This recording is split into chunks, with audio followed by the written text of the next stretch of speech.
So up next is a friend of mine. If you've come to Expo before, you've seen him on stage. His name's Dave Epperly. He's a member of the CoLab. He probably joined the CoLab before I was working there, maybe. And so we've known each other for quite a few years now, two to be exact. And Dave is one of those kind of people who's like super busy with his job all the time, and he has 2 young kids and an active life in general. But then he'll like grab you and be like, "Do you have a minute? I have an idea." And then you sit down and you have a 10 to 30 minute conversation about some crazy idea. And I've actually had the opportunity to watch Dave turn a couple of these crazy ideas into real things, like this nonprofit that we have in town called Note Codes that Dave and Brad and a few other people founded. And we've had 2 civic hackathons in the past couple years. And so Dave is going to give us a brief recap of what that is and why it's happening. And it's a great segue off of Mike's talk. So welcome to the stage, Dave Epperly.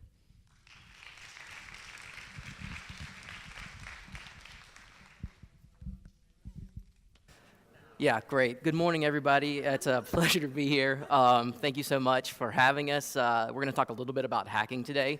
And so just a little piece of advice, if you ever want to hack your way on the stage at Expo, build a nonprofit and then put half the planning committee on your board. That's how you do it. Let's start off. Okay, I'm here today to talk about Note Codes. And we only have a very short amount of time, not enough to go into very many details. So let's get started with the most important thing. Why you guys are all here today, Wu-Tang Clan, right? In 1993, this seminal rap group released the song Cream, Cash Rules Everything Around Me. It met with immediate critical success and worked its way into the very fabric of everyone in the United States' lives, right? No doubt, you guys sing Cream when you put your children to bed at night to sort of, give them hope for the future, right? But don't take my word for it. Next slide, please. This is a study, a matter of academic study at this particular point. You can see that the undergraduates at the Wharton School of Business take this very seriously. And at the risk of offending the Wu-Tang Clan, which we all know what happens, we know they're nothing to mess with, right? I'm going to suggest that although the song is great and has very much meaning and impact, they got one of the pieces of Cream wrong. Next slide, please. Instead of cash, which, very much does play in the world today, I'm here to suggest to you that code actually is the thing that rules everything around me. We heard from some great speakers this morning, and I think it's been really good to sort of set the stage for what Note Codes is. Next slide, please. This is a quote from Douglas Rushkoff, a book called Program or Be Programmed that came out, I think, in 2014. And it basically is essential reading for anybody that I talk to these days. We are looking at a society increasingly dependent on machines, yet decreasingly capable of making or even using them effectively. And now he uses machines, but I think underlying every single machine these days is a piece of code, including more increasingly even the cars that you drive. And so the question that I want to ask you guys today is, should software be informed by place? Next slide, please. This is a rather banal example of what I'm actually talking about. It's kind of blurry, but this is a website called nextdoor.com. And what nextdoor.com tries to do is it tries to organize you and your neighbors to talk to one another and collaborate on projects that you're interested in, have bake sales, et cetera, et cetera.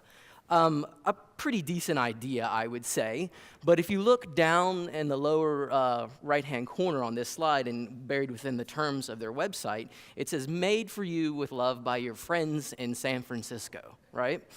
So that's interesting to me because although they probably have good intentions or they just want to make a lot of money, the question that I have when I read that is, what does someone in San Francisco know about my neighborhood, Shrine Hill, here in Roanoke, Virginia?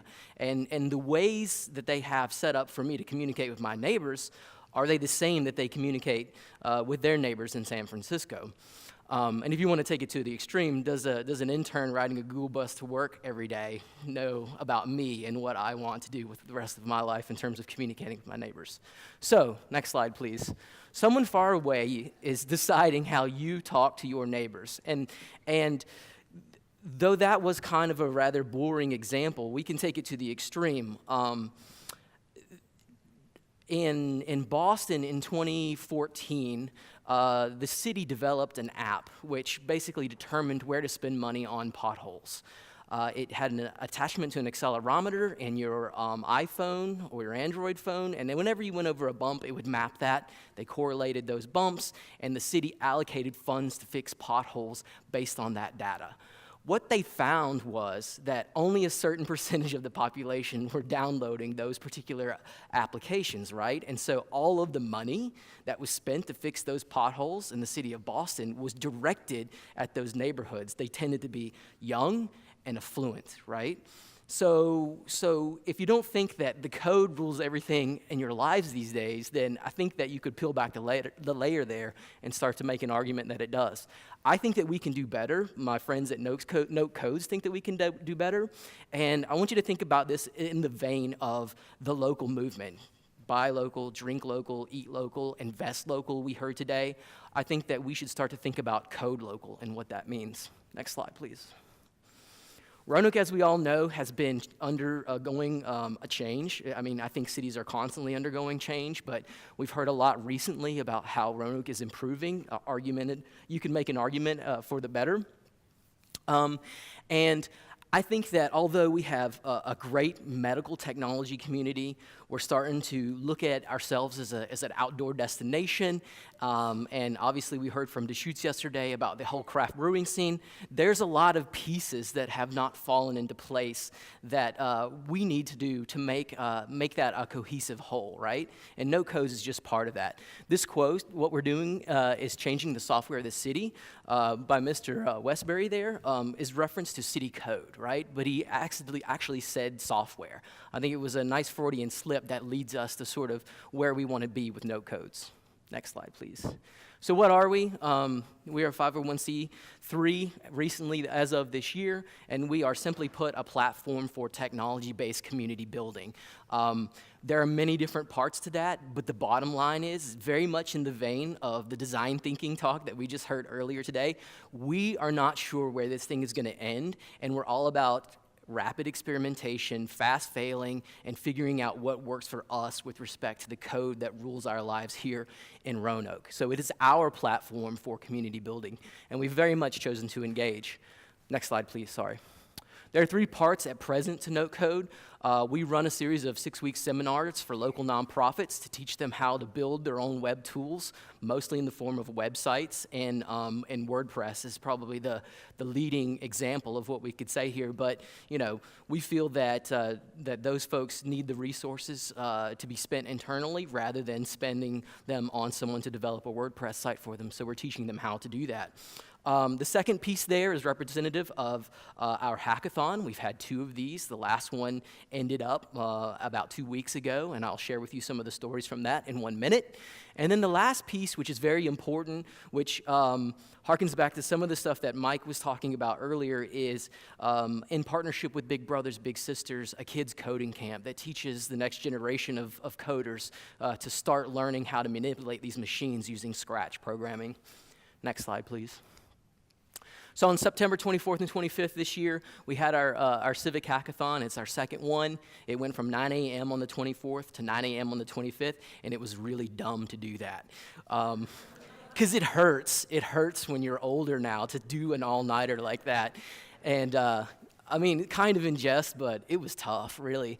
I don't have time to go through all of this, but essentially this is a design thinking session that occurs over 24 hours with code. And so the results from this are our duct tape and tinfoil models of what these things will become at some point. We take nonprofits that have technical challenges, we engage them, and then we build little prototype fixes for them over the course of that 24 hours. The only one, I mean, they're great, and the one that I was just going to mention to you is an oral history collection app in partnership with the city of Roanoke and the public library here, where citizens can call in with their own oral histories of Roanoke, and that gets stored in a central place in the public library.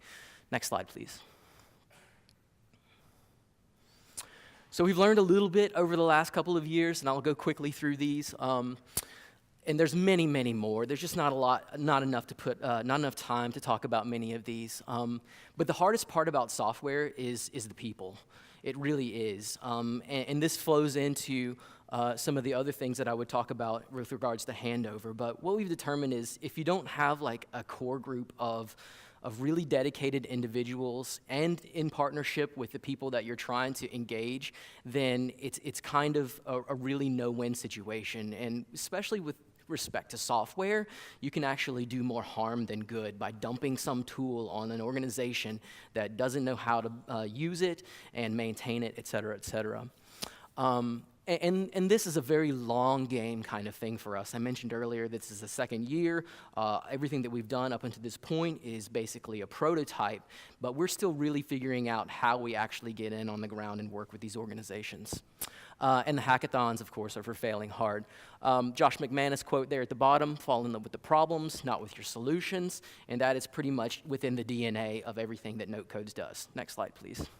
So I thought I would end with a very, very hyper-local kind of example. This was in the paper last week. There is a house up on Mill Mountain that you can see when it's not covered in fog called Rock Ledge. And there's a glitch in the Apple Maps that directs people who are trying to go to the Roanoke Zoo to this person's front yard.